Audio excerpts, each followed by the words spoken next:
Oke, pada kesempatan kali ini saya akan menjelaskan tentang siklus akuntansi dalam perusahaan jasa.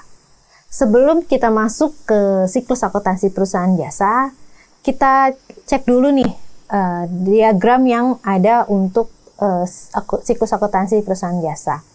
Yang pertama pastinya ada bukti transaksi, di mana bukti transaksi ini nanti kita akan lakukan penjurnalan dan diposting ke buku besar. Nah, yang kedua, nanti kita akan ada namanya daftar saldo percobaan.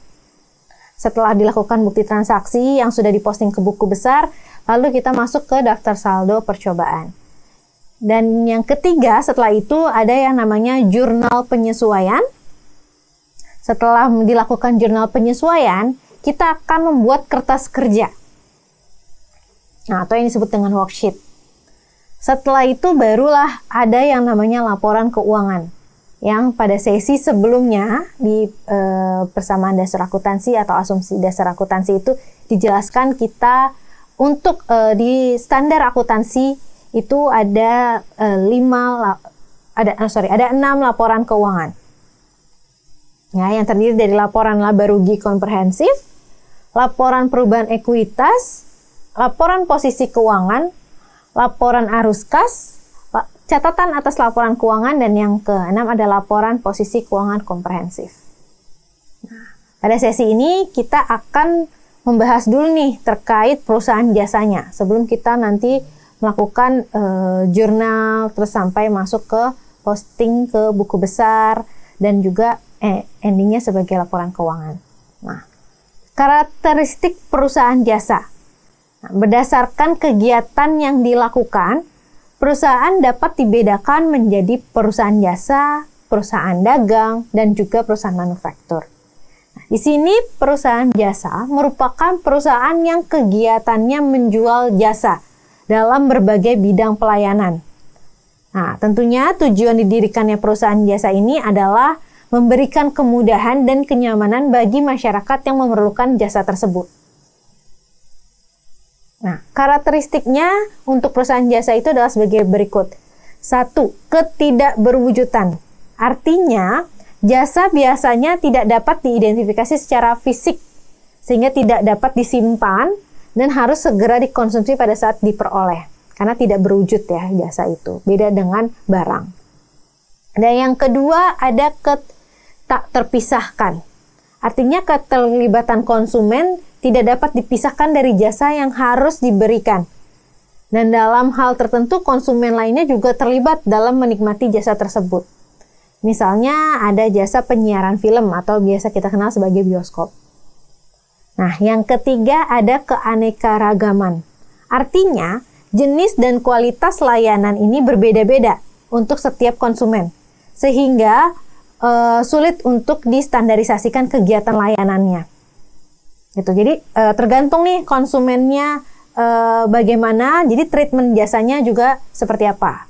Contohnya di sini ada jasa rumah sakit.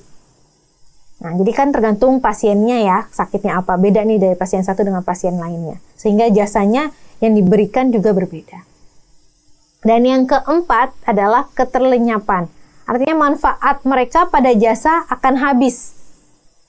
Nah, sehingga setelah dikonsumsi jasa tersebut akan dilakukan konsumen secara berulang. Gitu. Nah, contoh misalkan jasa cuci mobil.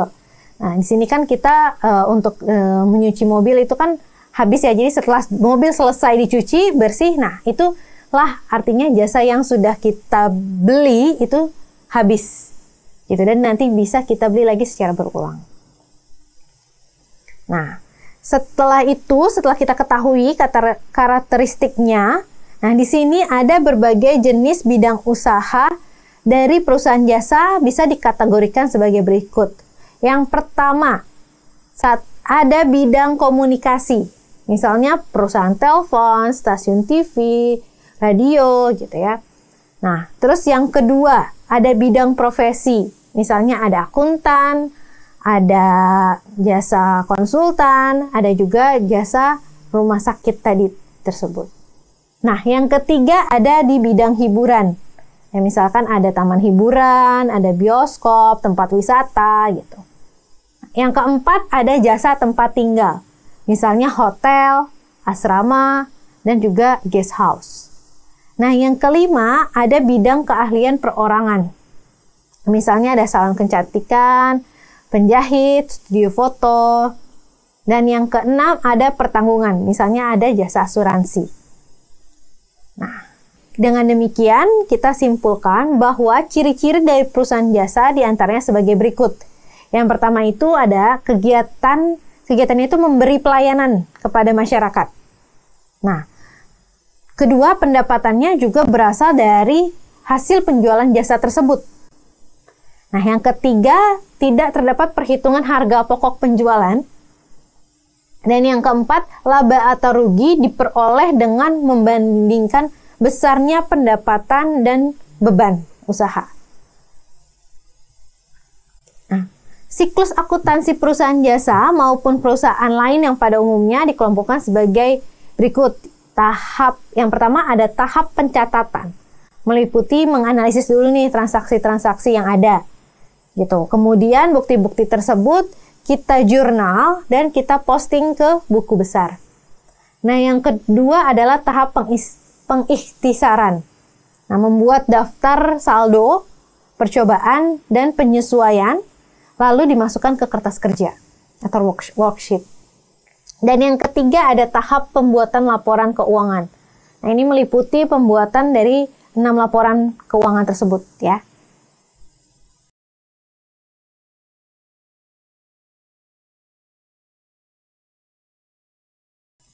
Nah, setelah itu selesai sudah siklus dari akuntansi perusahaan jasa. Terima kasih.